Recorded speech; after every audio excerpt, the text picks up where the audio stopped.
Criança pequena, olha, atualmente, cara, eu vou te dizer o seguinte, criança pequena é até o 7º ano. Pelo menos. Porque, cara, a cognição da criança do 7º ano está trágica. Eu não vou falar nem no ensino médio, porque aí já perde a graça. A gente dá um tiro na cabeça ou então muda de profissão.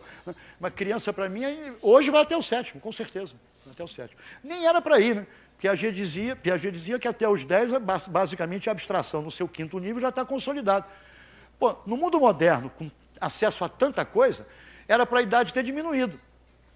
Pois é, gente, mas a idade não diminuiu, não. A idade aumentou.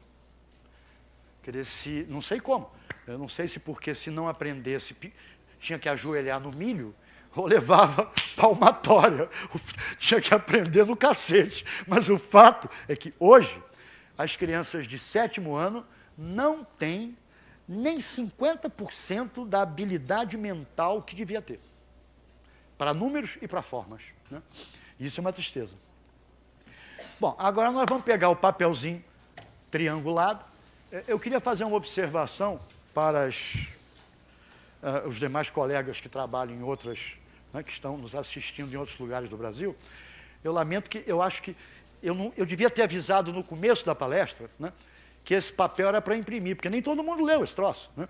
Então, aqui no IMPA, a gente teve cuidado de imprimir o que eu chamaria de papel triangulado, uma retícula triangulada. Na verdade, essa retícula triangulada, eu vou mostrar aqui, né? É basicamente um papel triangulado assim. Quem conhece perspectiva isométrica, né? A perspectiva isométrica é quando você vira esse papel de 90 graus. Só que eu prefiro usá-lo assim para as crianças, porque, digamos, a base dos triângulos fica na horizontal. Enquanto que, se a gente usa o papel da perspectiva isométrica mesmo, a base do triângulo fica em pé, fica esquisito, não cumpre o papel do meu objetivo. Tá? Então, isso é o papel chamado de perspectiva isométrica, mas é um papel triangulado, com os triangulinhos assim.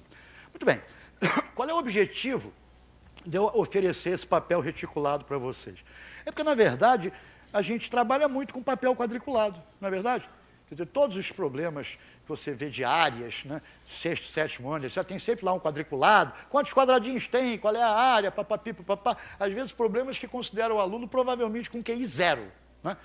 Porque não há nada que me irrite mais do que você ter uma coisa mais ou menos assim. Imagine, uma criança de 6º ano, você considerar relevante perguntar. Não estou dizendo no problema 1, não. No problema 10. Qual é a área dessa figura se o quadradinho é a unidade? Eu digo, peraí. Você está considerando que seu aluno é um retardado. Não é possível. Né? Porque se ele não sabe contar até 5, né? Então é uma brincadeira. Não, eu quero coisas mais interessantes. Né? Eu quero que você seja capaz de fazer uma coisa, por exemplo, assim, que eu não vejo nos livros. Né? Eu não vejo nos livros. Você ter um quadriculado qualquer, né? Onde você chega e diz o seguinte: qual é a área desse triângulo?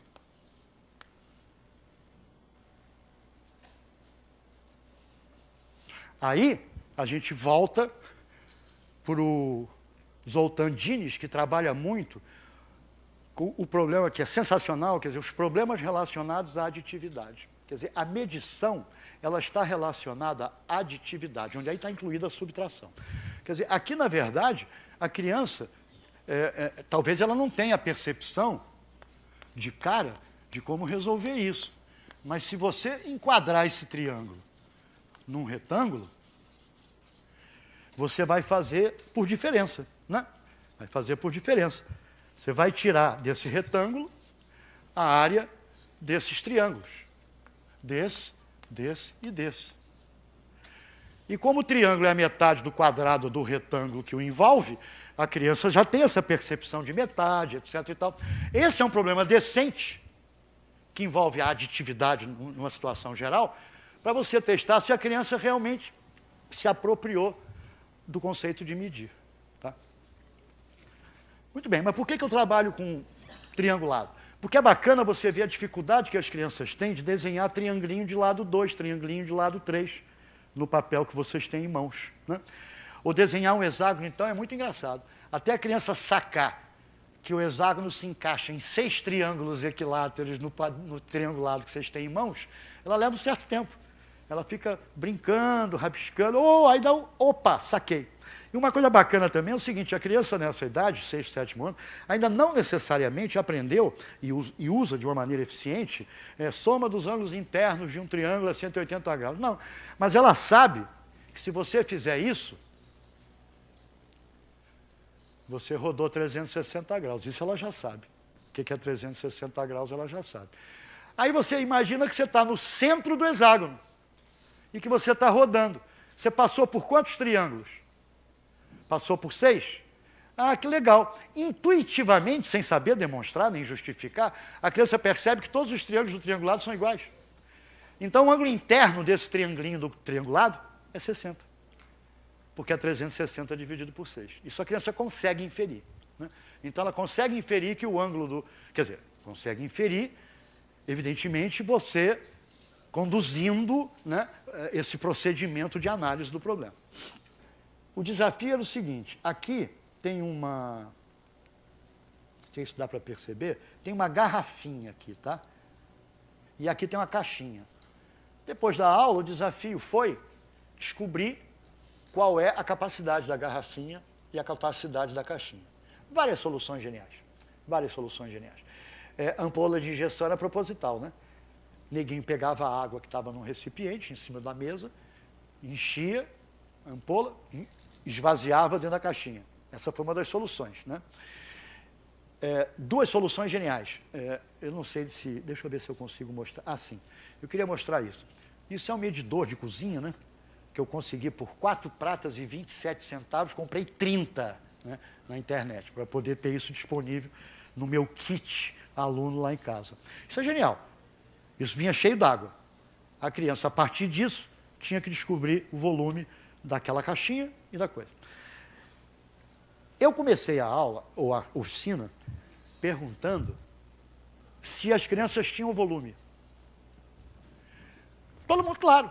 Mas, fantasma tem volume? Se o fantasma entrar numa banheira, transborda a banheira?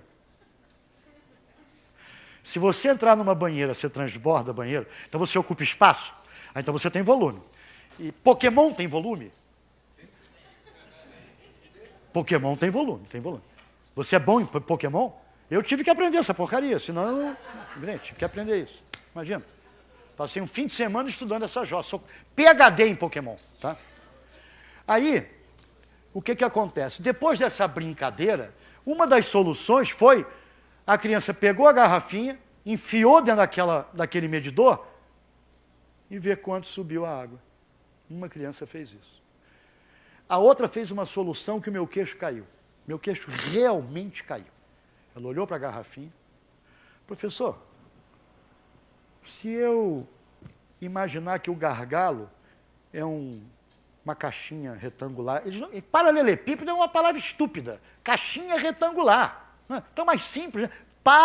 Vai enrolar a língua da criança, ela não consegue falar isso. Paralelepípedo. Qual é o problema de você falar numa caixinha retangular? Você vai ficar envergonhado de falar isso? Então, você não pode ser professor. Né? Você não pode ser professor. Caixinha retangular. Se esse gargalo, eu fingir que é uma caixinha retangular, medir assim a largura, a altura, e a parte de baixo uma outra caixinha, eu digo, cacete, esse guri é sensacional. Quer dizer, ele percebeu modelar a garrafinha com 2 paralelepípedos, né?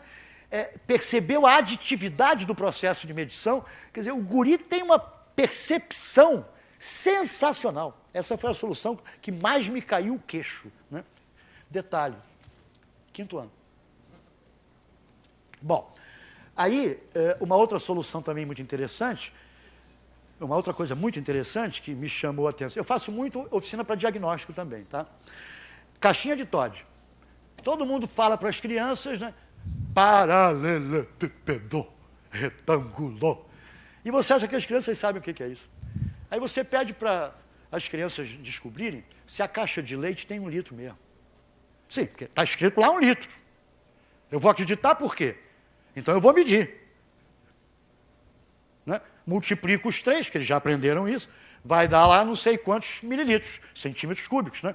1000 e quebrados centímetros cúbicos. Ah, tem 1 litro, bacana. Mas sabe o que me chamou a atenção?